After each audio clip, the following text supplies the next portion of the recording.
Today, we go to the library. Not just any library, the brand new $58 million Halifax Public Library on this absolutely gorgeous day. Okay, we'll meet you in there. Come on.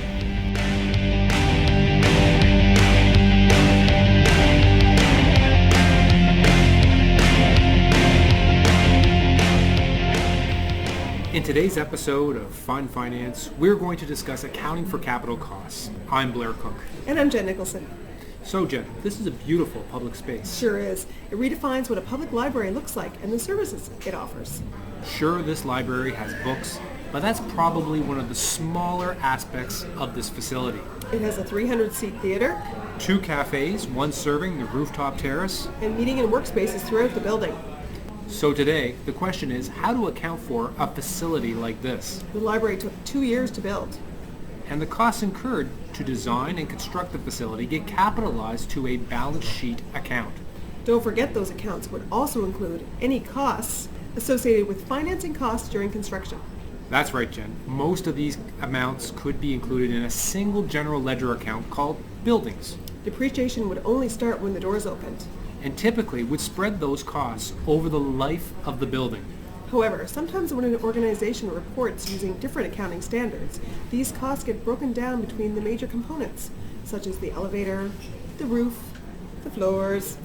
This is called componentization, and is only done.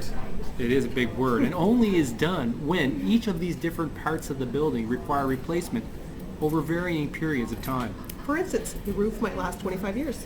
The elevators may last 15 years. The floors, 8 years. And the structure itself may be 50 years. Each of these components would get depreciated over their useful lives. Fascinating. You are really full of it. Okay, so this is a bit of an academic exercise, I'm going to admit. How about the books, Jen? How would we account for those? Well, we have to first consider the life of the asset acquired. Any assets that are expected to have lives less than a year would usually be expensed. I'm sure there's all sorts of magazines and newspapers, as we see in this section, that the library subscribes to that are probably thrown out after a year. But what about the books themselves? Would these be capitalized? You know what books are like, they can last forever. Now that's a good question, because surely some of these books are going to take a permanent place on the shelves of the library. Shouldn't these be capitalized and depreciated over a number of years? But it would be a nightmare for someone to track the cost of each individual book for a collection of, say 200,000 books. I agree, and particularly as each book probably only has a nominal cost associated with it. I can tell you, I wouldn't be doing that job. Many organizations will have a threshold over which expenditures will be considered for capitalization, say $1,000. That should eliminate many of the books in this library. Do you know of any books that cost more than $1,000? Well, perhaps a first edition.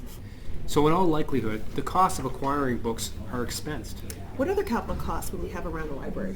Well, the shelvings themselves would be a capital asset. And the furniture, which is really nice.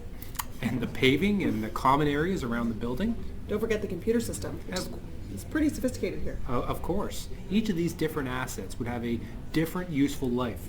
But in all cases, these assets cost more than $1,000. And last longer than a year.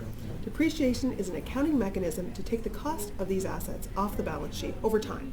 And expense it through the income statement. In other words, the debit of a capital asset gets removed from the balance sheet and the debit gets replaced by an expense debit on the income statement. Which perversely ends up as a debit or negative equity back on the balance sheet. The circle of life in accounting. I like that idea. It gives me closure. Closure? What are you? I'm just trying to explain how I think of accounting for capital assets and how the costs flow through the books over the lifetime of the asset. I think our visit to our library has outlasted its useful life. Let's go back to the bar and do another episode there. I like that idea. Until next time.